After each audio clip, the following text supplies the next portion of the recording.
What's up, guys? Will here with Rennthusiast, my YouTube channel that is about Porsche ownership, and you will see sitting behind me my 981 Cayman S.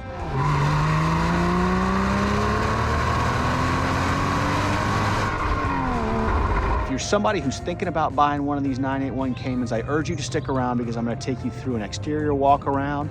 I'm going to talk to you about what to look for if you're buying one of these cars or having a pre-purchase inspection done, what you're going to want to find in the documentation that will, if it's not been done, it's going to cost you a ton of money.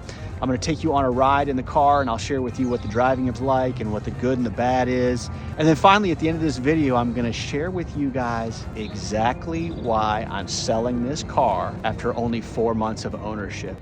This paint is my favorite color. I will say this, I'm not a huge fan of this little like center exit exhaust. It's kind of like a little butthole on the car, to be honest with you. I like the 718s where it's dual spread out, but that's fine, whatever. I am not usually a black wheel guy, but with these like polished lips here, I think it absolutely transforms the look of the wheels. There are tons of these cars floating around out there that do not have that feature on the wheel, and it just, for me, it's a huge turn off. I think you lose the wheels in the wheel wells, and so this is a huge plus for me, and a lot of the reason I was so freaking stoked when I got the pictures of the car from the seller. Red brake calipers are money. I love the little orange accent there. So I mean, this is just a gorgeous car. It's one of those where when I park it, I find myself looking back at it, and if you're like me, you know that you've picked up the right car if you find yourself looking back at it whenever you park it. So I'd love to know from you guys real quick before I continue on, like, if you could only own one Porsche, would it be a Cayman, or would you go for a 911? When I told my 911 buddies that I picked this car up, it was kind of like, this polite, awkward silence. Like, they were happy for me, but in their view, if it's not a 911, then it's not for them. Paint on this car is absolutely immaculate. There was a ding disclosed by the seller, like right there. I had my PDR guy come pull it as soon as the car showed up. There is an imperfection here in the PPF. I really drilled into that when I was working with the seller, and there's no damage to the body underneath that. It's just in the film. Car has PPF on the mirrors, fenders, front bumper, hood. It is not on the A-pillars, but it is on the rear here. Look what we got showing up here. So just had these folks stop by and ask about the car. Very cool car that he has too. All right, back to the Cayman. At this point, let's jump inside and see what we can see here. I mean, again, immaculate. I'll touch on this in just a little bit, but these door panels, you're gonna want to have some information about those. If you're thinking about buying a 981 Cayman and you're wanting to look into the documentation, you wanna check into these door cards. I'll get into that in a bit. But as you can see, these are the 14-way, immaculate carpet. I recently did a video with a guy who knows Porsche deep. In fact, that'll be published already. A guy by the name of Nathan Mers by the time this video comes out. But he talked about how you can tell a lot about the car by looking at the threshold and how damaged it is, and that doesn't look great, I think, on the video. But they're not deep scratches. They're just scuffs from my shoes, as well as the bolster. Like how well has this been treated? So again, this was one of those huge wins for me when the car showed up. I was just really tickled. I'll get into this in the driving portion. I love the seating position and where the gear knob is. It's perfect. That steering wheel is awesome. Let's jump in the back. You got some good storage back here, man. What a great road trip car. I'm gonna point out a flaw that it showed up in the paperwork too. So if you look, there's a lump there. Previous owner, or I should say first owner, had this replaced under warranty. I don't know if the heat from the motor like causes the carpet to raise up a little bit. It's nothing that I'm gonna deal with, but it's there. But if you look, like, this carpet is fantastic condition. We'll look up front now. God, those wheels. I'll just take a moment to show you. I mean, I don't know if you can pick up the metallic in this paint. Gorgeous. And then you got the frunk. So, I mean, that's deep. Pardon the rag. I wanted to shine the car up or get the pollen off. But, I mean, that's super deep. You can put a ton of stuff in there. I mean, I throw my drone in there, my backpack. I mean, I can put a suitcase in there as well. I mean, it's very adequate. I mean, I just look at this line here. How could you deny that that's absolutely gorgeous? So yeah, guys, not a 911, and I get it.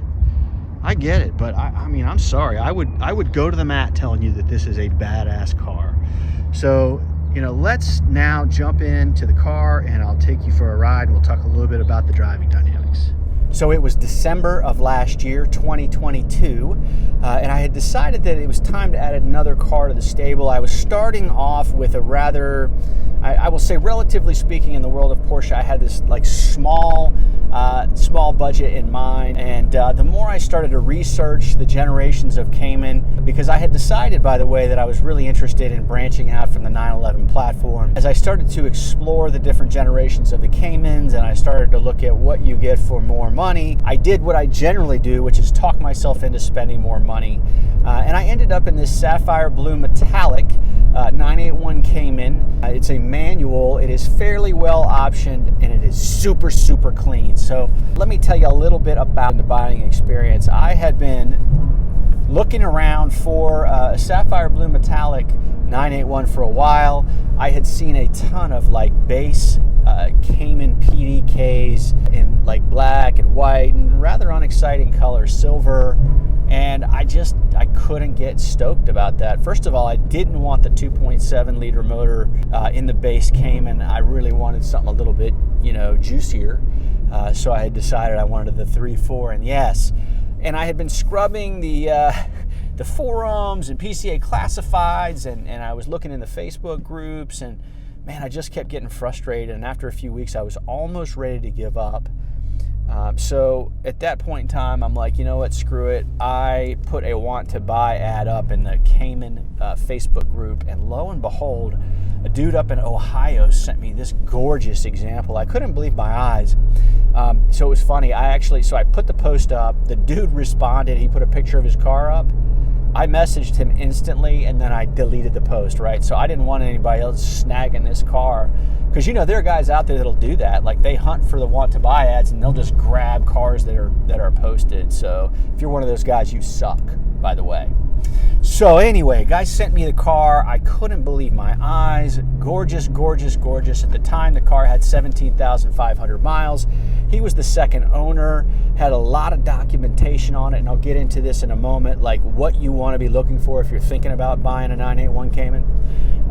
So, you know, he had a lot of the documentation. His story lined up. He sounded like a very honest guy.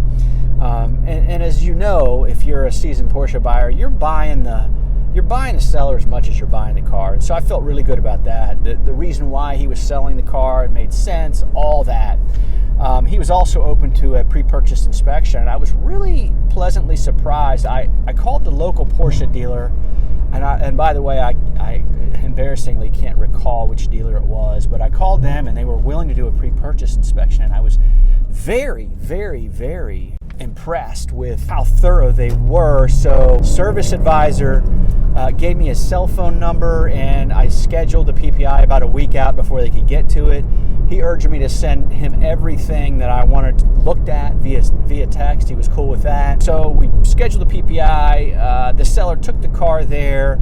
They sent me a video of the undercarriage, gave me their opinions. The service advisor actually got a tech inside of the car and shot a video of the two of them describing what the car smelled like, because I'm super paranoid about buying remotely and having a cigarette odor car show up on me.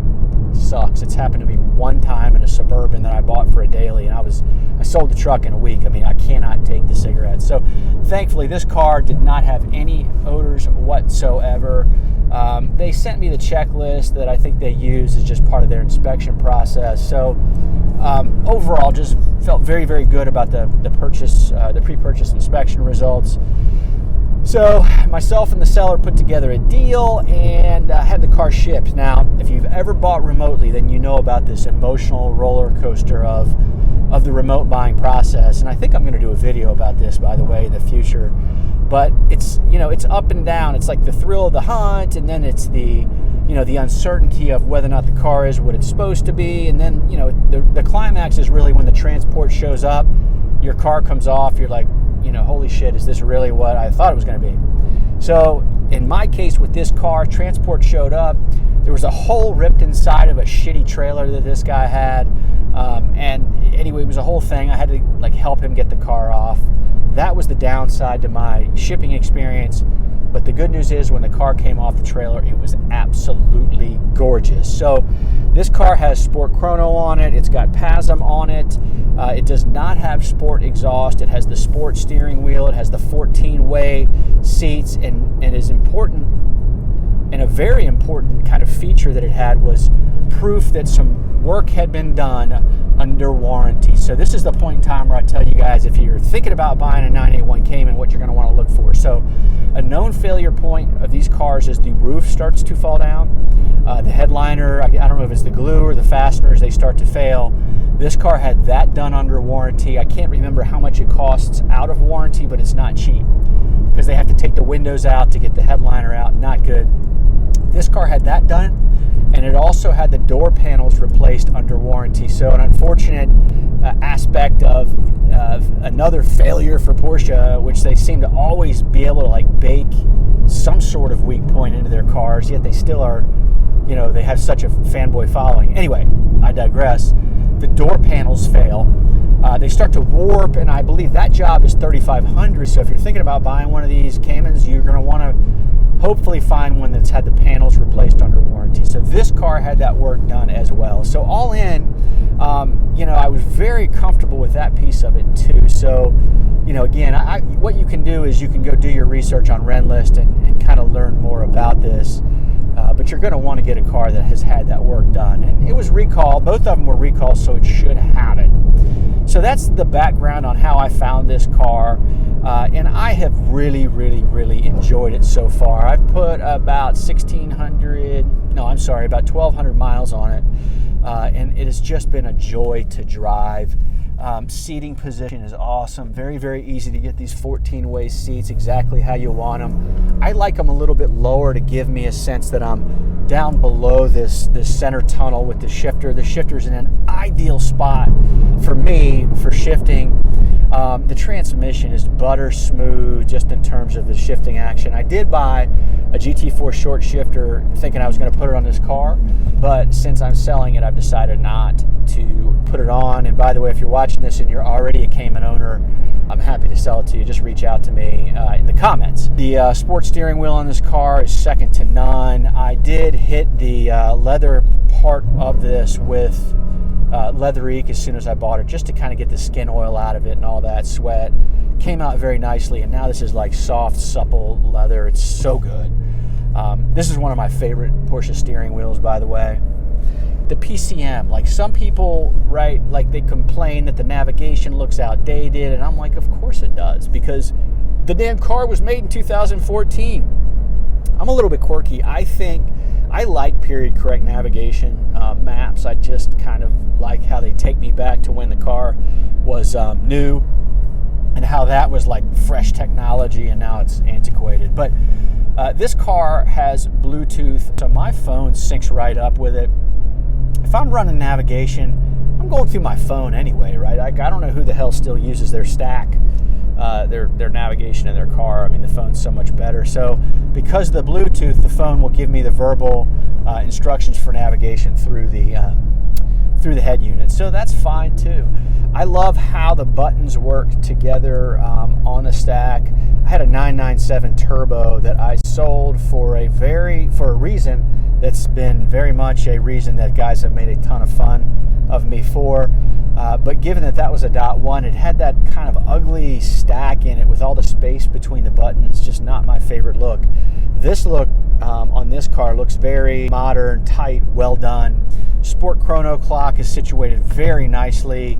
Love how that looks. The Sport Chrono is fun on this car. Not only does it improve the tuning, the throttle responsiveness, but it also it gives you rev matching.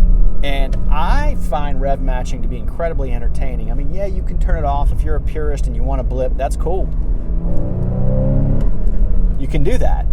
But the rev match is just an interesting sensation. And I gotta say, the technology is so good. It matches perfectly every time. I don't know how the hell they did that, but it is very, very cool technology.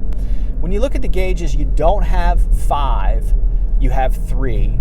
On the 911, you have 5, very traditional, like they've carried that throughout all of the years, even from the early cars. I think back to my 69 hot rod that I sold, that had 5 gauges. So this one only has 3. I like how they lay out. You have a physical tach, a physical odometer, or excuse me, speedometer, but you also have a digital readout for your speed if that's something you want, just for like convenience sake. Fit and finish of this car is freaking so good. It's tight, it doesn't make noise, and yeah, it only has 18,700 miles, so I can't speak to longer term ownership and what could happen there.